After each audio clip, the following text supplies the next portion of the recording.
maaleykum mbokki internet Khass TV ñu ngi leen di nuyu di leen ziar gis nañu abonné yi ak j'aime yi ak partage yi ñu leen di jaajëfal tey nag ñu indil leen seen sëriñ seen xarit seen soppe mu di sëriñ Abdoulaye Diop Khass ñu ngi leen nuyu. yow maa ngi leen di fay di kontaan comme Khass TV léegi moom dañoo lakkale. ñu leen koy nangu. di am mbégte ci guddi gu màgg bis bu màgg bi nga xam ne mooy bisu bu gàmmu. di bis boo xam ne macha allah ci la nit di yokkoo. ci la nit di setee. ci la nit nag it di tilimee jëm ba faw. dëgg la mooy yow dafa am bis yoo xam ne bu la fi yàlla dogalee nga fekk ko jàmm. fexeel jël lépp loo tilim la wut rek nga fóot ko. maanaam bu ci tàyyeel. kon tey lu waay man ci salaatu alal nabi na nga ko def ci ngir def ko addee Sayyidina Muhammad ci guddi gii nii moo tax tey ñu ñëw bébét la pour laaj la noo dundee tey guddi Seydina Muhammad. waaw kontaan ndax guddi gu mën a régler problème mu adduna bi yëpp la waxuma la problème mu Sénégal de. problème mu adduna yëpp ndax yàlla loo ko ñaan ci barke Sayyidina Muhammad. Ndeysaan jaw lu mu tàng. daf la koy defal ndax amul ko dul kooku it amul ko dul moom muy Seydina Muhammad. ndeysaan kon suñu jógee foofu sëñ Ablaye ñetti fan ci ginnaaw ñu gis jiyee bi am fii si village bi nga xam ne mooy Njéyeen ñu daal di fay faat benn kilifa bu mag ndeysaan faatin bu ñaaw walla góor doom ji rey ko noo gisee jiyee jooju. métti lu ko trop li may ñu koy def mooy di mastawu famille di mastawu njabootam waaye jaw di wax rek ñi ko def ñoo ma gën a dal xel ki dem na de waaye dem na nag ci anam boo xam ne jaw ko ci nekk di ñaan nga ci yàlla dañuy wax jàmbaar bu deewee ci xare wàcc nag góor gi ci xare la faatu jaw imagine la mu nekkoon di defar mooy lan néegub yàlla ñu fekk la rey la ci néegub yàlla nga dem ñibbi ci yàlla kon ñi ko rey moom jébbal nañ ko yàlla ci anam bu baax waaye ñoom ñi ko rey ëllëg jaw xalaatuñ ko de man waxuma la àdduna de ëllëg lay wax te jaw ku benn góor boobu boo dégloo histoire dañu wax ci wàllu diini loo yëkkati foofu kenn mënu ko ci kon daf lay wër ni kooku lu baax rek ko tax a jóg léegi nag ku lu baax tax a jóg nag firnde bi leer na ci ni la mu bëgg tey dee na ci xam nga jaw des fois nit ki toujours li nga bëgg li nga olof di wax ni looy bañ dee fekk la ci rek bu mu la fekk tey xoolal moom la mu xam lañ ko fekk mooy lan tabax jàkk kon dèjà kon firndeel na leen kii kon bëggul ku dul yàlla moo tax ñu rayee ko ci. te amaana sax dañoo dégg ne jumaa bi nga xam ne moom lañ ko aaye. moom moo njëkk génnee alalam def si jumaa yu di commencé ko sanc ñu fekk ko fa génne ko si jumaa ji dàq ko. ngir bañ coow mu bàyyi leen ak jumaa ji dem tabax jàkkaam jàpp ñàmbaram. waaw joo xam nga yàlla ku yaatu la. te jaamu yàlla jarta xëccoo.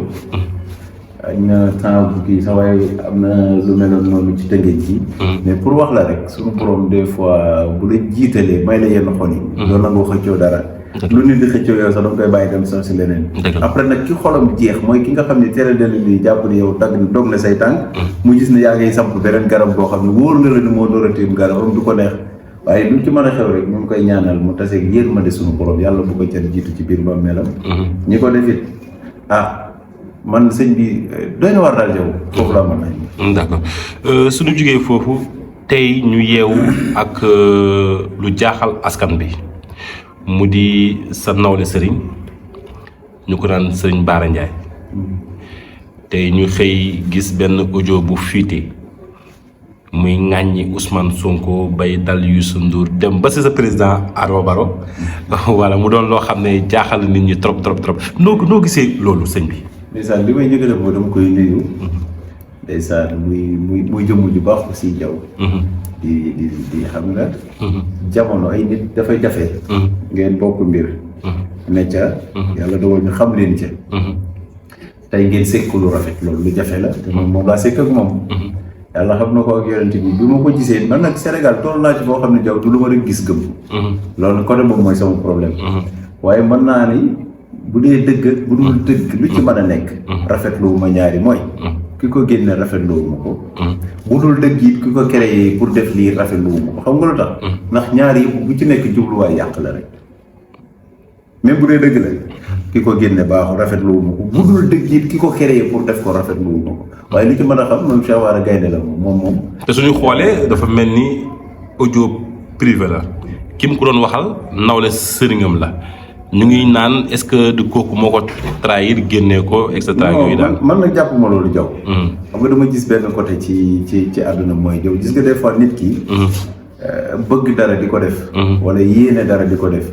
am lu ndaw lu ko ci fekk loo xam ne tey bu ko foogoon wala bu démb doon tey loolu du ko dal. ma jàpp ni kon Cheikh Bara. ndeysaan même bu dee audio privé ak audio lu mu ci war a doon. man dama jàpp ni toujours rek. ak ci lu ci li ma wax barki démb fii. ma ni toll nañ jamono boo xam ne bind lettre yóbbante gën a wóor léegi yi xewul. comme dañuy créer. léegi naa sax léegi dañuy jël ay baatam li ci mën a nekk di monter. mais man gisewu xam nga tey ak. xëy na moom tey li ma ci mën a wax. moom li ñu ci mën a génne leeral moo ëpp loolu. waaye lu ma wóor péng moom gaynde la xam naa ne di yow. mais est-ce que foogoo li mu sóobu si politique bi en tant que nekk sëriñ ñaankat sóobu si politique bi di xeex nguur wala àndoo ak nguur est-ce que nekkul tey loolu moo ko jural lii nii. waaw mooy li ma waxee xam nga tolluwaay la. jaw ak bëgg-bëgg. xam nga tey ngay gis tey ku yàlla nattoo lii. mu dem ba ci biir. table si fii parce que fa mu table si ci loolu la bëgg ak aussi loolu la gëm. man dama njort ni loolu mooy gëm-gëmam ci moom rek. ma njort ni ndeysaan boo gisee mu jógee fii ñëw fii loolu mooy xam nga politique moom ku ne xam na ni politique moom njort naa ni man damaa defe ni jamono ji ñu tollu jaw ku dem ba ciy dugg dajalee sa jaboot gi yëpp ni leen lu ngeen dégg rek. muñ leen te xam ne maa jógee fii dugg fii ndax xam nga lu tax. léegi defeetuñ ko ci politique bu anam bu rafet léegi dañ ko defee ci weerante. defee teg ci waxin bu ñaaw ndax jàpp nga ni képp koo dóorul lu salte ba nit ñi àccam rek lor ko gañe nga ko. foofu la politique toll léegi jox. fan yii ñu jékki-jékki gis nga def benn sortie bu rëy si Sunugal 24 nga poñe réew bi téye ko lu tax xaas heure bu génnee rek coow bari. non poñe réew téye ko. non loolu lañ gis. parce que heure boo génnee rek coow li bari. xam nga jow ñaar dafa am. gis nga wax. wax. ñaari mbir yi la. da nga koy wax fa nga ko war a waxee. wala nga wax ko te jotagul wala nga wax ko te mu jot rek ñaari moo ci nekk. te jamono toll na foo xam ni. gis nga nit ki des fois ëllëg yàlla laaj ko dara ci benn responsabilité boo xam ni moom xeeboon na ko. mooy boo bokkee ci réew am ci xel moo xam ni wóor na leen ni lii rafet na. ci kaw boo ko waxee lu mu bon bu doon ñetti nit mën nañ koo dégg sax ni diwkat la mu wax jar naa bàyyi xel. man dama gëm ni côté boobu kon jaw yoon la bu dara xewee ci loolu ma wax ca. te yàlla mi ñu tiim ba may wax it loolu laa gëm ba nii may toog di wax it loolu laa gëm. ba nii ma doon tëralee ci jàng di ma yóbbu loolu laa gëm. kon ñu ngi lay jaajëfal ndax ñun kontaan nañ parce que heure bu ñu ñëwee fëgg si buntu nga ubbil na daanaka sax daan nga ñu ko bañal. waaw suñ ñëwee nga ne noonu aw ma jot waaye léegi de yaakaar naa bon ñu ngi lay jaajëfal di am contentement bu baax si di ñuy ubbee sa buntu. jërëjëf Diaw bég nañu ñëw it macha allah. ay di wax rek àdduna toll noonu. jamono toll noonu. des fois it nga wax ak soppe yi. wax ak kii it wàññiwul dara. doon ko jot bi amul. di leen ñaanal yàlla tawféex tey siir xewal. amiin ñaan ci guddi tey nii lu fi waaye ñaan yàlla na ko yàlla def. amiin di ñaan yàlla dàq seytaan mu sori dëkk bi nag Diaw. amiin amiin dàq Diaw léegi doy na war. amiin waxante yu ñaaw yi. yow xastante yi. amiin xuloo yi lorante yi yëpp. amiin ci barke guddi gi yàlla noot borom xol yi ñuul yi. amiin tàbbal seen xol leer ba lépp loo xam ne moo doon def ci lu bon rek yàlla na leen sori. amiin barke alxuraan jërëjëf.